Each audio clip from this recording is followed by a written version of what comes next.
concluye el primer libro de la Torá, Génesis, Bereshit en hebreo, y coincide con el fin de año convencional, el fin de año gregoriano. Hay otros calendarios, calendario Gregorianos 1, es el más se acepta en la convención, termina el año 2022. Y uno podría preguntarse, después de concluir un libro, cualquiera que fuere, ¿qué me dejó? ¿Cuál es la enseñanza, moraleja, allá el disfrute que debería haber por lectura, por estudio? Un libro que habla no solo de nosotros y de nosotros. Y yo entiendo que todo el libro de Bereshit, todo esto que habla del comienzo, en principio, Bereshit bara Elohim, él creó, y en el mundo, una realidad, un cosmos, un universo, y coloca al ser humano en el centro de ese universo.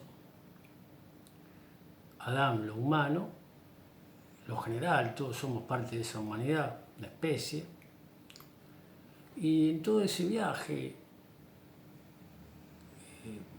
hay un proceso de refinamiento, elongaciones, leí una vez, del alma, de la nefes, de la voluntad, pasando por distintos procesos.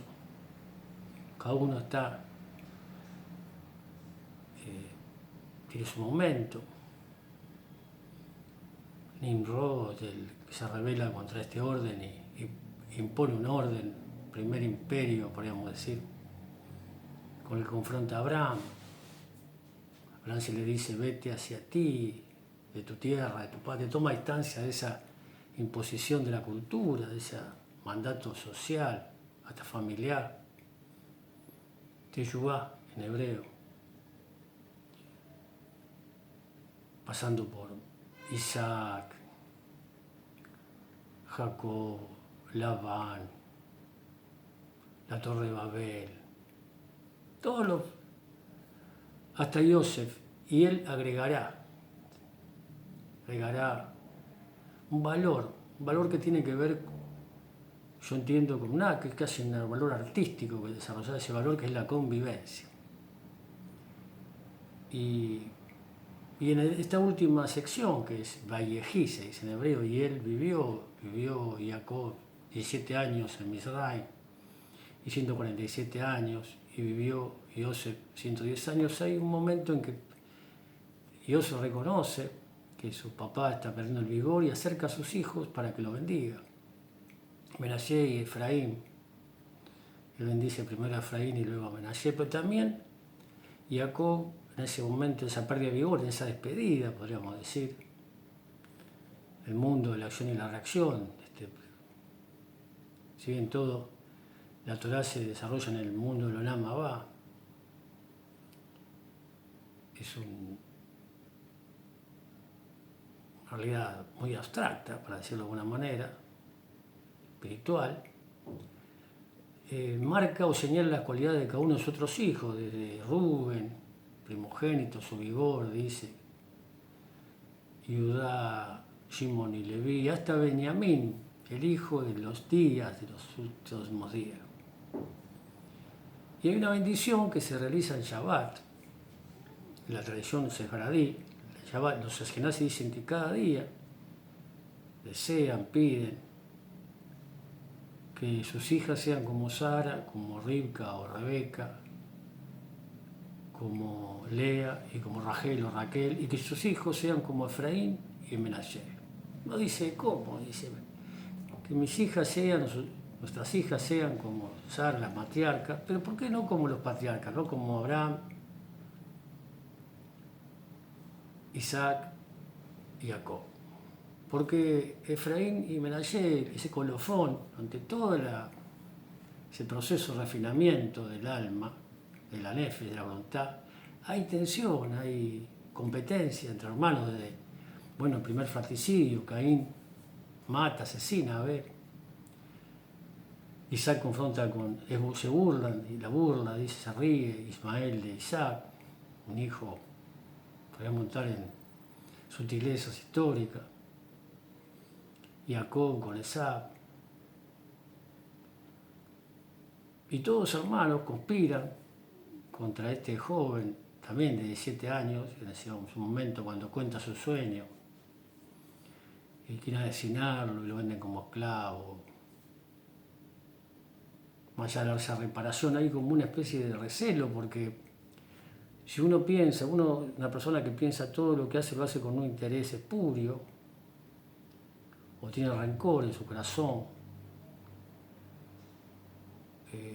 o desconfía del otro, no puede pensar que el otro no confía en uno, es leal y hace las cosas sin interés. ¿Por qué? ¿Por qué alguien hace algo sin interés? Llega a hacer, o desinteresadamente, o llega a hacer lo que es el altruismo, término. Porque se siente satisfecho, porque en su vida hay satisfacción, hay una vida, disfruta de lo que hace.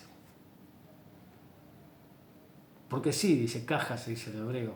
¿Por qué trabaja? ¿Por qué no? ¿Cómo no voy a trabajar? Si necesita uno dar sustento más allá de las injusticias, de las relaciones laborales, etcétera, etcétera. Entonces, Efraín y Menashe son esos hermanos que colaboran, cooperativos, que son tan unidos, que no se tienen celos, que no se odian, que están juntos, pero, además de eso, son aquellos que mantienen el valor, la ética, se conducen en un mundo idólatra, donde hay lascivia y perverso,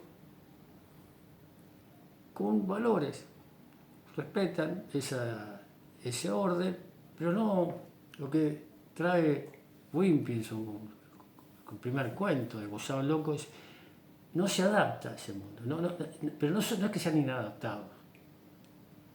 Ellos conviven con ese mundo porque no pueden adaptarse, nadie puede adaptarse, eso que trae la psicología de Jean Piaget, evolutiva, dice, la adaptación, o hasta Freud, en psicología, adaptarse al mundo, pero no puede adaptarse a un mundo que es perverso, que es injusto, que va como detrás del flautista de Hamelin al abismo. Entonces uno convive con eso y trata de contribuir entre sus posibilidades, medio dejar con sus recursos, a mostrar de alguna manera el error, que este progreso nos aleja de la fuente, del principio, de Bereshit. Y hay una entrevista a un compañero que es nacido seguidor de Pablo Motos, que es un conductor de un programa que se llama El Hormiguero, a Ricardo Darín en ese programa, donde se le pregunta, más allá de las anécdotas, la cantidad de anécdotas que disfrutable, con su retórica, como este actor argentino, sobre la guerra, y habla del horror de la guerra, de la realidad del mundo, de la desafectación del ser humano, del egoísmo. Y él dice que uno debería decir o pensar que no qué mundo le va a dejar a sus hijos, porque el mundo es una abstracción, es algo que está ahí, sino qué hijos le va a dejar al mundo. Porque el mundo real está hecho por seres humanos, por tú, como yo. Y hay un yo, si hay un yo y hay un tú, debería haber un nosotros. Ese yo debería reconocerse para poder disolverse en un conjunto, en algo mayor que es una unidad de conjunto. El todo, dice la matemática, y dice bien, es mayor que la suma de las partes. Tanto trabajo uno puede pensar para configurar, reconocerse, y para después hacer ese virtud allí, eso que es trabajo más, disolución de yo en un conjunto mayor, con un propósito de convivencia. Pero no todos están, el respeto por la sensibilidad y entendimiento del otro, hace que cada uno está en un proceso, en una etapa de ese refinamiento, otra vez un proceso de elongación, decía un pensador contemporáneo, de nuestra voluntad. Y eso quizás es el mensaje, el colofón del libro. Nuestros hijos, que nuestra contribución al mundo, nuestros hijos e hijas, sean para promover la convivencia, como Efraín y como Menashe. Amén.